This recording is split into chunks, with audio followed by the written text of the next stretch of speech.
Hey, it's Greg Brown. Grab your logbook, because it's time for another cockpit adventure from the flying carpet.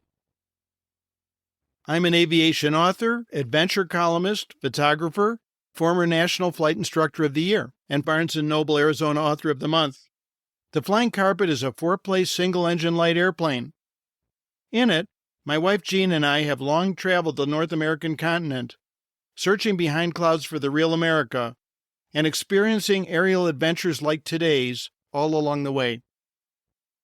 Learn more at my website, gregbrownflyingcarpet.com, where you can also see photos from most episodes. And I'd appreciate your feedback in my Flying Carpet Podcast Facebook group.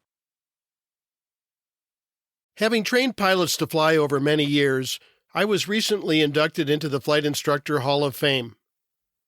Every aviator develops mutually rewarding relationships with the flight instructors delivering his or her wings. Well, here's the backstory of one of those relationships that led over 22 years to the Flight Instructor Hall of Fame.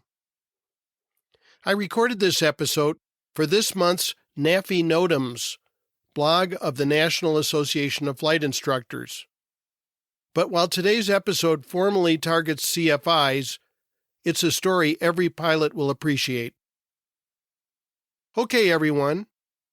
Board my flying carpet, tighten your seatbelts, and prepare for takeoff on today's adventure, flight number 20. Backstory, Flight Instructor Hall of Fame. Clear prop.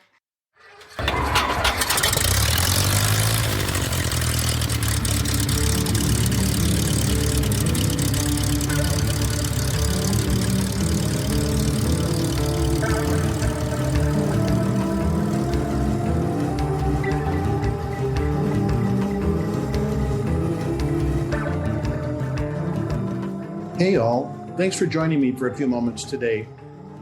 Some of you may be aware that recently I had the honor of being inducted into the Flight Instructor Hall of Fame. And it was a great honor and I was excited about it.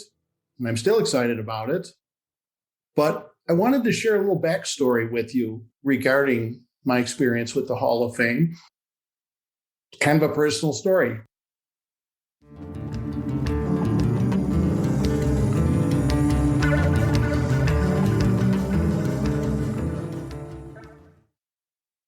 Years ago, at the dawn of social media, I hosted 2 forums on AOL Online. They were chat-type forums, not so different from what we use now, but they were live chats typed in, for those of you who don't remember those days. And the 2 forums, one of them was a student pilot forum, answering questions and so on, and targeted student pilots, private pilots, and so on. And then the other one was called the Aviation Careers Forum. So this started in 1997.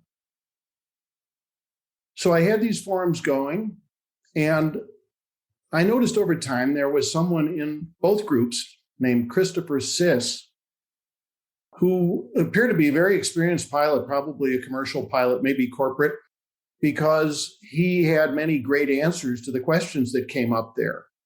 So I was, super impressed with this. Well, one day, as a guest in this chat type forum, was probably the student pilot one, but I'm not sure. I had a representative of one of the big university flight programs as a guest to answer questions about their program.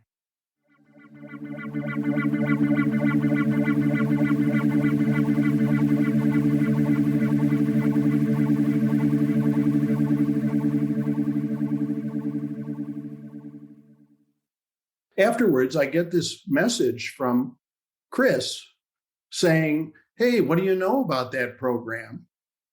And I wrote him back, told him what I knew. It was a great program, one of the big ones we all are familiar with.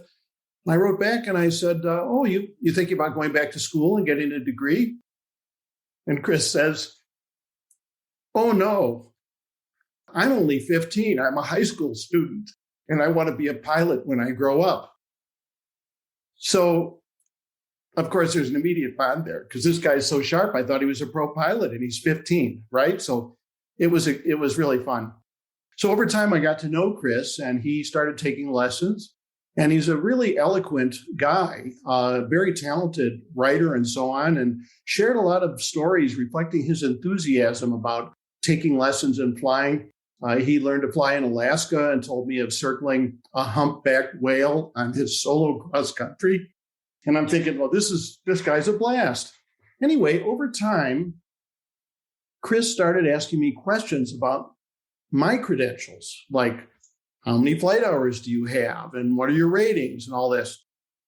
And other details about my background. And I've never been very good at talking about that stuff, partly because I feel like whether we're good pilots, whether we're good flight instructors, whether we're good people, is not directly related to what our credentials are.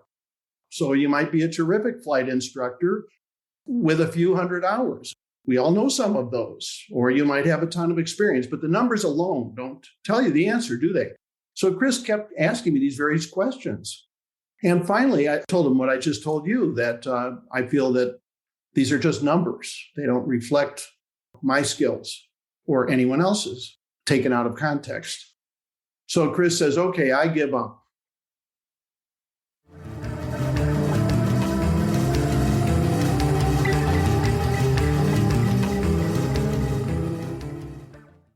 He says, I've been trying to nominate you for the Flight Instructor Hall of Fame, but I know I need more information. I just can't do this without your input.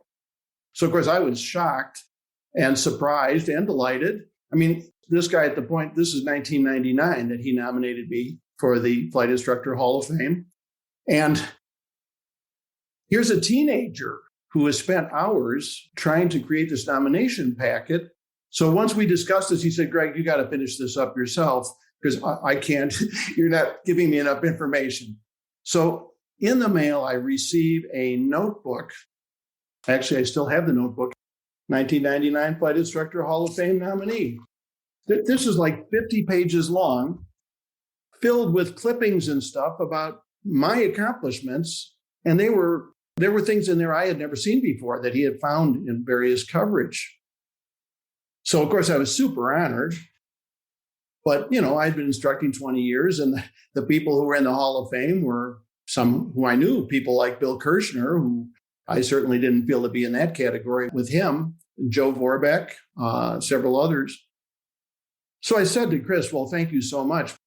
Maybe someday, but not now.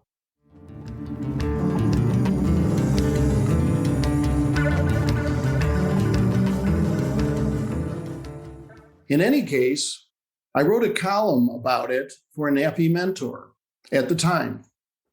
And there's an associated link here where you can read that column if you're interested. But this caused me to think a great deal about my impact on at least this one student, that he felt so strongly, and we at that time had never even met in person, that someone like that would care enough and think that I had contributed enough to his life as a pilot to put that work in and do that. And the idea that, each of us puts a lot of energy into trying to help our flight students achieve their dreams of flight. And we don't always realize just how much we've done for them. Enough so that we will have a lasting impact and we will be remembered. And I closed the column at the time saying, every one of us flight instructors, if we put our heart and soul into it, we're in at least one pilot's Hall of Fame, and probably many of them. And that's something to be super proud of. And at the time I wrote, being in Chris Siss's Hall of Fame is enough for me. I've made the Hall of Fame. And every one of you watching this has made somebody's Hall of Fame. And I think that that's the bottom line. Sure, it's wonderful to have industry recognition. And again, I'm proud of actually achieving it this year. But at the same time, this is just symbolic of every one of us in this small pond we're in, professionals.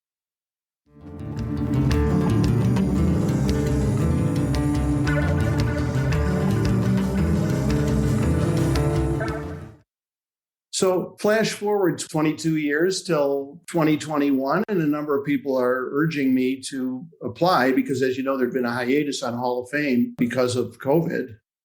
Nominations opened up, and several friends said, "Oh, you should apply for that." And several people offered to nominate me, which was a great honor. And finally, I said, "You know what? If Chris Siss will nominate me, I will apply." Chris is now an airline captain for a major airline.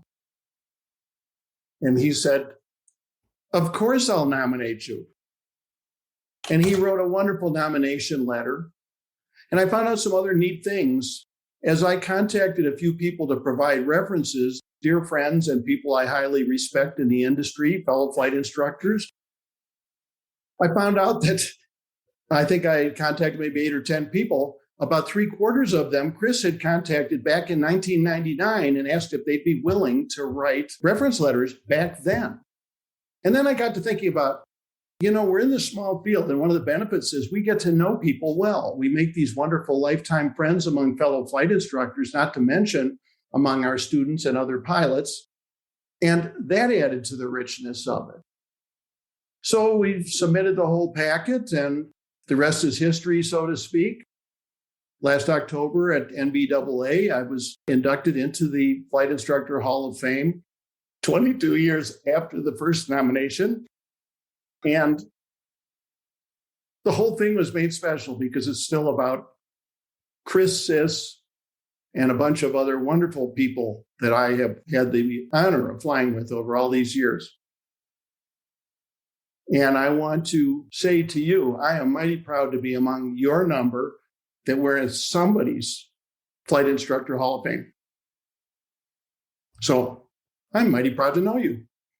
And thanks for being in that club with me.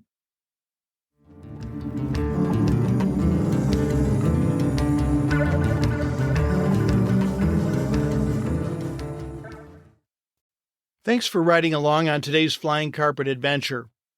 Please help me continue this podcast by sharing your favorite Flying Carpet episodes on social media, posting reviews on your favorite podcast directories, and donating via my Greg Brown Flying Carpet website. Thanks in advance for your support. You can find photos from most episodes at my website, gregbrownflyingcarpet.com. If you enjoyed today's episode, please check out my book of aviation adventure stories, Flying Carpet, The Soul of an Airplane, for which I was named Barnes & Noble Arizona Author of the Month. Learn about that and my other aviation books at gregbrownflyingcarpet.com. Also at gregbrownflyingcarpet.com, you'll find my views from the Flying Carpet aerial photography, available in fine art metal prints and pilot achievement plaques.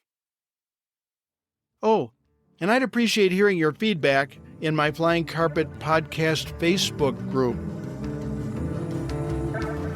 Follow my social media sites, most of which can be found by searching Greg Brown Flying Carpet. And consider joining my Student Pilot Pep Talk group on Facebook. Thanks again for joining me on today's Flying Carpet Cockpit Adventure. Music by Hannes Brown. See you next time.